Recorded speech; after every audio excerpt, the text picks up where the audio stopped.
Welcome back to this week's video. So this week we are going to be doing a comparison on electric cooking and gas. Seems to be a bit of a topic of conversation, so why not cover it off? We've got the setup, let's show you. But first, let's head down the workshop and tidy out the van. I think you'll see why.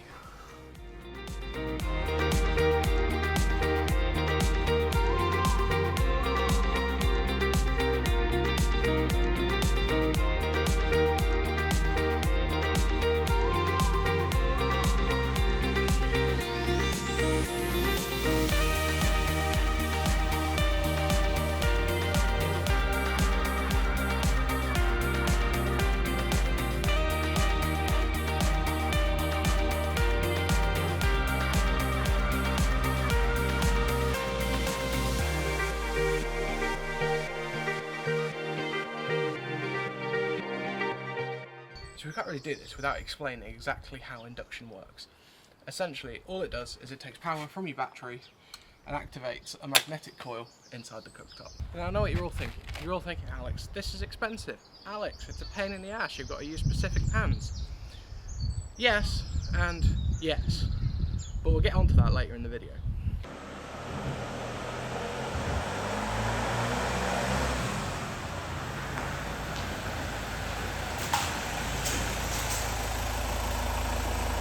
So with a bit of YouTube magic, let's sort this place out. I think that's a bit better, isn't it? So I guess none of you have really seen this, would have been quite new to YouTube, but this is kind of when Norm was built. We're very fortunate that we had undercover space. I know a lot of people don't, but as anyone's aware who's built one, it creates quite a lot of mess. So, yeah, this is probably going to be a future video, to be fair, sorting out the workshop, because there may be something in the pipeline, but we'll see. For anyone also wondering what we did with our studded tyres, we still have them. We dragged them all the way back because we couldn't really get rid of them. So, yeah, we'll have to work out what we can do with those. Another trip, maybe? For anyone wondering about the Spark, we still have it. It's currently sat on top of our rubbish pile, but it's not full of rubbish. So, as you can see, it got a little bit rusty and crusty on the way back from Sweden. So I think at some point, we'll do that as its own video, where we fully strip it, redo it, and bring it back to its prime. But I think that's enough tangents for the minute. So let's get back to electric cooking. So now let's talk about the downsides of electric cooking and gas, right? So there's no hiding away from the fact that installing an electrical cook system is expensive. So we've got 560 amp hours of lithium and a 3000 watt Renogy inverter. But when you talk about the downsides of gas, there's quite a few to consider realistically if you're going to travel outside of the UK. So I've got my handy dandy note card because I had to do research on this from friends and whatever else, because we've never actually had a gas van as such. We've only ever used camping gas. So when I refer to gas, I mean like a full LPG system that's installed under the van, goes to the fuel station, fill it up, that kind of thing. Because the comparison for us was fully installed LPG or fully installed electric. We didn't want to be messing about with gas bottles and whatever else. We just wanted it to be fill up and forget kind of thing. So obviously different countries have different fittings. They can also be increasingly hard to find. Not everyone sells LPG anymore either. So we noticed when we were in Scandinavia, there was a real significant lack of gas. And I know from other people that have been up there, they've had issues finding it, especially in the winter, open. So there's a reduced amount anyway, but then to actually find one open is slim. It's something else to fit. Now obviously, I say this, you're going to be fitting an electrical system anyway, obviously. Probably not to the size that you have to for induction, but I wouldn't let that put you off. It's just something to consider. The other thing we found from research, and I don't quote me on this because I'm not 100% sure. It makes sense, but obviously a gas system in a house has to be certified, and I would assume that although you could fit a gas system yourself in a van, you would have to have it certified. Again, don't take my word for this. but it's something I would personally do with gas, and from research online it looks like you may have to, but I'm happy to be corrected in the comments below. And the last thing to consider, it's an ongoing cost. So I think, again, from doing research, a 20 litre tank under the van will cost about £17 to fill. Now obviously that's not a lot, but it's just an ongoing cost that you have to think about, whereas induction, you don't have any ongoing cost. Your battery's charged from solar, your battery's charged from your B2B or shore power. You don't really, it's fit and forget really, versus gas where obviously it's like your fuel, you've got to go and fill it up. It's also probably worth noting what we can and can't do, because obviously if you've got the Voyager 4500 gas oven and hob, you can obviously have them both running at the same time. So with this we have to be a little bit careful, and it's only because of our electrical system limitations. For example, if we want to run the induction hob and we want to run the air fryer, then the maximum we can have the induction hob on is level 6, because the air fryer then takes 1500 watt to run, the hob then takes about 12 to 1300 watt to run, running it at sort of 2/3 power, and obviously we've only got a Rengi 3000 watt inverter, so that nearly maxes out your inverter at that point. We could get around this. So if we had a second electrical 240 volt circuit in, and we had a, I don't know, 5000 watt inverter or something like that, something a bit beefier, we could pull and we could do the additional cooking at the same time. But for us it's never too much of a problem, because all we tend to do is start on the hob and we'll do like the frying off, say cooking chicken or something like that. You'll fry it off first, then you bring it, once you add your sauces, down to a simmer anyway, which on this hob tends to run at a level 5, will simmer it nicely, which then allows us to have the air fryer, the microwave running, and it's not a problem. We can have the microwave and the air fryer running at the same time. That provides us no issues at all. It's just that hob, it's quite power hungry when it's at full. You can use both rings at the same time on the hob. So what it'll essentially do is, and this is the same on any induction hob that plugs in on a 13 amp circuit in a house, you'll essentially be able to run the rear hob on its own right up to maximum. If you then put both hobs on at the same time, it throttles back the power on the big ring and levels out between the little and the big ring, allowing you to still be usable on a 13 amp circuit, which essentially is what we've got built into this.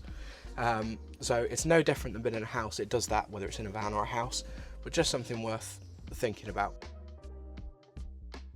Now obviously one of the other things people talk about with induction is specific pots and pans. So while that is true, all it has to be is a ferrous metal, so it has to be magnetic. Now we use these. So this is by a company called Scoville, as you can see on the back, and they're not expensive. So I think we've got 2 pans. We've got a big saucepan, obviously we've got this frying pan. I think in total they're about £25 for both. Now obviously it's more expensive than camping pans, but realistically if you're going to be putting in a full gas system, living in your van for a couple of months, everything else, you'd probably want proper pans anyway. So for us, it wasn't really too much of a problem. You'd spend that on other pans that you'd use on gas. So let's just dispel that straight away. So I reckon it's time to do a little bit of a speed test and see how long it takes to boil. So we have here a standard metal camping cup, and I think for comparison's case we'll put 2 of these in, try not to spill it. So there we go, 1, 2. This just simulates a normal cup of tea. So this water bottle's about 0.7 litres, and you can see there's a small amount left in the bottom. So using a good amount of that. Let's turn on the inverter.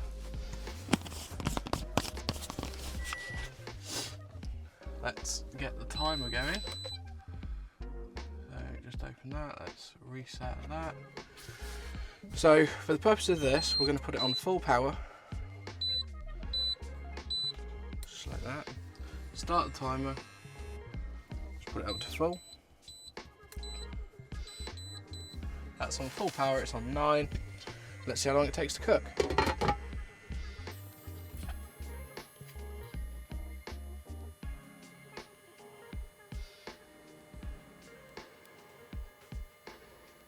we're just past the minute mark and we're starting to get condensation appearing in the top of the pan.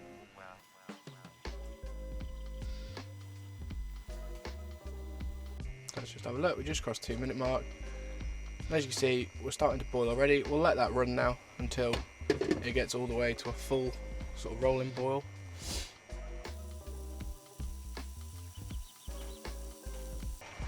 There you go. That's 3 minutes and you've got 2 cups of water, standard camping mugs, and they are fully boiling away. One thing a lot of people do say about induction is the fact that it's difficult to modulate. Now that's not something we found. So you can see here it's on 9. If we drop that down purely to 6, because you can see it better. So as that stops bubbling, what it'll do is the induction coil will actually come in and out, so it will pulse. So if I drop it down again, so you can see there it's got a gentle simmer on 6. If you drop it down again, you can see it stop. You can see the induction coil's kicked in, dropped out, kicked in, and that's how it modulates. The induction coil actually comes in and out. So as far as simmering something, it doesn't use as much power as you would think. And obviously I put the power on screen that you can see coming off the batteries when this is running. So if you, as you can see, it comes in and out and in and out. So much like the air fryer, it doesn't actually use a huge amount of power at all. And it's very easy to modulate, just turn it up. So if I put it back to 9, you can see immediately straight back up to boiling. It's very quick and very efficient. Now, in the interest of fair comparison, we should probably show the air fryer. So this is just a cheap salty unit from Lidl's. I believe it's about 1500 watt is what it's rated for. It uses about 1400. Obviously I'll put that on screen. We use this for all sorts, so chips, burgers, you can use it for chicken nuggets, you can use it for pizza if you wanted to, albeit a slice at a time. You have the option to essentially use it like an oven. The safety factor. Now obviously with gas, you end up with a very hot pan, you end up with a very hot hob, you have an exposed flame in a van, all the rest of it. Induction, and obviously you saw me do that pan test, that was done probably 5 minutes ago, and I can place my hand directly on there. It's not hot, well, it's warm, but it's not uncomfortable, so yeah, I can keep my hand on there all day long, not a problem. And you're probably wondering why I've got the Mrs. Scarf in my hand. Now if this goes wrong, which it shouldn't do, she's going to kill me because it's her favourite scarf. However, to show just how safe induction cooking is as far as heat, let's place that there, put that on top, and then turn the hob on. Let's whack it up on full power, just to be fair. Now obviously there's nothing in the pan, but for the sake of argument, I can't put anything in because actually I've just run out of water. But you can see that is on 9. You can hear the hob as well is running. We'll give that, I don't know, should we put 30 seconds on the clock? Something like that. Let's reset that. Bear in mind it's already been on there for 20 seconds while I've been waffling on. But let's go with that.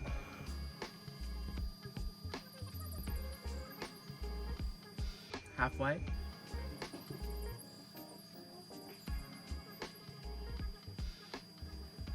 Cool. The other thing as well is, unlike gas, if you take the pan off, it stops. Right? There you go. Now obviously it's nicely ironed, the scarf, but there is no damage, it's not burnt it, it's not done anything like that. You can see obviously a bit of steam coming off it, but it's not burnt, it's perfectly stretchy as it was, and I still get to sleep in the house tonight. But yeah, you can put your hand on there. Obviously that's literally just come off, there's been no video editing. It's hot and it's starting to get uncomfortable, but to be honest I could probably still keep my hand on there. And yeah, so for safety, induction's brilliant. Another thing to consider when you're cooking with gas in a van is obviously you need to start cracking windows or roof vents. This is because obviously when you're using gas, you'll start removing the oxygen from the air. Slowly, but granted, you'll still want to crack a window just to make sure that you've got fresh air coming in while you're cooking. This is not a problem with induction because obviously there is no flame. So another tick for induction cooking. You'll see now again, I've got a handy dandy notepad purely because there's a lot of numbers in this, because we're going to go through the cost, right?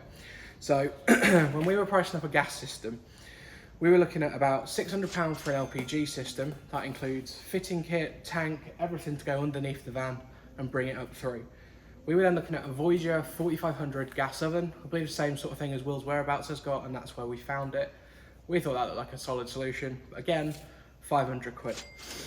Now, we would have still gone lithium. Because we were going into the Arctic and everything else, no solar, we would have still wanted a sizable battery bank and probably dual B2Bs, just to make sure we were never out of power. Obviously, you run out of power, you can't have heat, so you've got to have a decent amount. So that would have set us at £800 for that. The last thing is we would have still probably put an inverter in.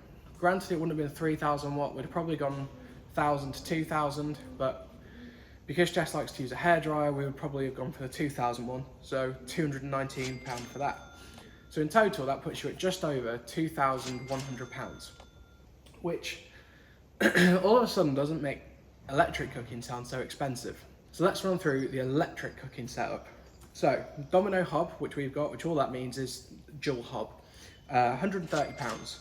Air fryer, to make it a comparable thing, because obviously the Voyager is an oven as well, so include an air fryer. We've just got a Salter, I think is the brand. It's a cheap one from Lidl's, cost us £50.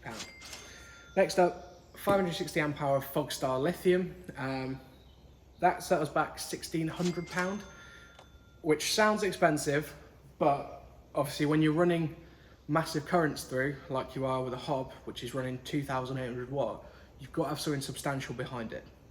And then lastly, 3,000 watt inverter. That set us back £279 from Renogy for a total of £2,059. So actually, when you look at doing a fully installed system of either, it works out cheaper to do the electric cooking anyway. Now, the other thing to consider is, like I said earlier, you've got to refill gas. So every 6 months, although it's not a lot, granted, you will still have to pay that 17 to 20 pounds, maybe less depending where you are in Europe and everything else, but you've still got to faff about with fitting, you've still got to faff about trying to find it, and it'll always run out at the most inconvenient time. Whereas at this point, if you've got electric, you can cook. If you've got sun, you'll be charging. To us, it was a bit of a no-brainer. One last thing to mention as well, I suppose, is we also have a microwave. We use that a fair bit, but it doesn't use a massive amount of power. I think it's only a 800 watt microwave, fairly small. Obviously it takes up a large amount of room, so whether we would actually recommend someone to do that, I don't know, that's up to you. Some people really don't like microwaves, some people aren't bothered by them, so we use it, it's a nice little thing to have. So I guess what you're asking yourself is, would we recommend doing an electric cooking setup in a van and zero gas? I think, considering the way the world's going and considering that it's harder and harder to get gas, especially if you're crossing Europe and then you're heading right out east, then I would probably say go electric, because you're going to have the sun, you're going to be covering miles, and to be honest, there's no real reason why you would go gas. It doesn't cost anymore if you're doing a full install solution. And to be honest, if you had a small single hob that was portable that you could just plug in, you could have it outside the van, you could have it wherever you wanted, and you could still achieve what you could with a portable cooktop as well. So that's something we would do if we ever did something smaller. Obviously, this isn't mine, but if we did do something like that, like Jess and John have done from True Blue, which we would love to do, then we would still go induction cooking in there, purely because you could keep it small, but also you lift up the hob and just take it outside. You don't have to worry about it being hot. If it starts raining or whatever, you can pack it away straight away. We think it's an absolutely fantastic addition to a camper van, and we expect that many more vans with the take-up of lithium and the reduction of cost will start going the same way. So we just want to say thank you for watching this video. Hope you found it useful. If you've got any questions at all, feel free to drop them in the comments or shoot us a message on Instagram. We'll get back to you as soon as we can. Cheers, guys.